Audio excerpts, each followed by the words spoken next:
എംടിത്തം എന്ന പുസ്തകത്തിൻ്റെ രചയിതാവാണ് സുഭാഷ് ചന്ദ്രൻ. എംടിത്തം എന്ന പുസ്തകത്തിൻ്റെ രചയിതാവാണ് സുഭാഷ് ചന്ദ്രൻ. തുർക്കി പ്രദക്ഷിണം എന്ന പുസ്തകത്തിൻ്റെ രചയിതാവാണ് പോൾ സക്കറിയ.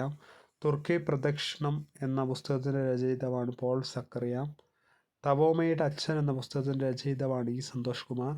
തപോമയുടെ അച്ഛൻ എന്ന പുസ്തകത്തിൻ്റെ രചയിതാവാണ് ഇ സന്തോഷ് കുമാർ. ആത്രേയകം എന്ന നോവലിൻ്റെ രചയിതാവാണ് ആർ രാജശ്രീ. ആത്രേയകം എന്ന നോവലിൻ്റെ രചയിതാവാണ് ആർ രാജശ്രീ. കല്യാണി എന്നും ദാക്ഷായണി എന്നും പേരായ രണ്ട് സ്ത്രീകളുടെ കഥ എന്ന നോവലിൻ്റെ രചയിതാവാണ് ആർ രാജശ്രീ. കല്യാണി എന്നും ദാക്ഷായണി എന്നും പേരായ രണ്ട് സ്ത്രീകളുടെ കഥ എന്ന നോവലിൻ്റെ രചയിതാവാണ് ആർ രാജശ്രീ. 2021 കേരള സാഹിത്യ അക്കാദമി അവാർഡ് നേടിയ നോവലാണ് കല്യാണി എന്നും ദാക്ഷായണി എന്നും പേരായ രണ്ട് സ്ത്രീകളുടെ കഥ.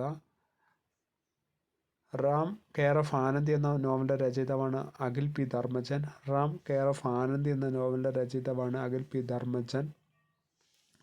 രാത്രി 12 ശേഷം എന്ന നോവലിൻ്റെ രചയിതാവാണ് അഖിൽ പി ധർമ്മജൻ. രാത്രി 12 ശേഷം എന്ന നോവലിൻ്റെ രചയിതാവാണ് അഖിൽ പി ധർമ്മജൻ. ജ്ഞാനവാരം എന്ന പുസ്തകത്തിൻ്റെ രചയിതാവാണ് ഇ സന്തോഷ് കുമാർ. ജ്ഞാനവാരം എന്ന പുസ്തകത്തിൻ്റെ രചയിതാവാണ് ഇ സന്തോഷ് കുമാർ. കവണ എന്ന കഥാസമാഹാരം എഴുതിയത് സന്തോഷ് ഏച്ചിക്കാനം. കവണ എന്ന കഥാസമാഹാരം എഴുതിയത് സന്തോഷ് ഏച്ചിക്കാനം. സാക്ഷരതാ പ്രവർത്തകയും സാമൂഹ്യ പ്രവർത്തകയും എഴുത്തുകാരിയുമായ കെ വി റാവിയയുടെ ആത്മകഥയാണ് സ്വപ്നങ്ങൾക്ക് ചിറകുകളുണ്ട്. സാക്ഷരതാ പ്രവർത്തകയും സാമൂഹ്യ പ്രവർത്തകയും എഴുത്തുകാരിയുമായ കെ വി റാവിയ കറിവേപ്പിൽ റാവിയയുടെ ആത്മകഥയാണ് സ്വപ്നങ്ങൾക്ക് ചിറകുകളുണ്ട്.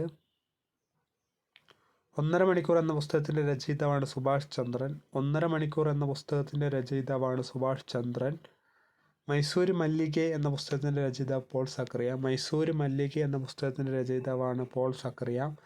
സലാം അമേരിക്ക എന്ന പുസ്തകത്തിൻ്റെ രചയിതാവ് പോൾ സക്കറിയ. സലാം അമേരിക്ക എന്ന പുസ്തകത്തിൻ്റെ രചയിതാവാണ് പോൾ സക്കറിയ.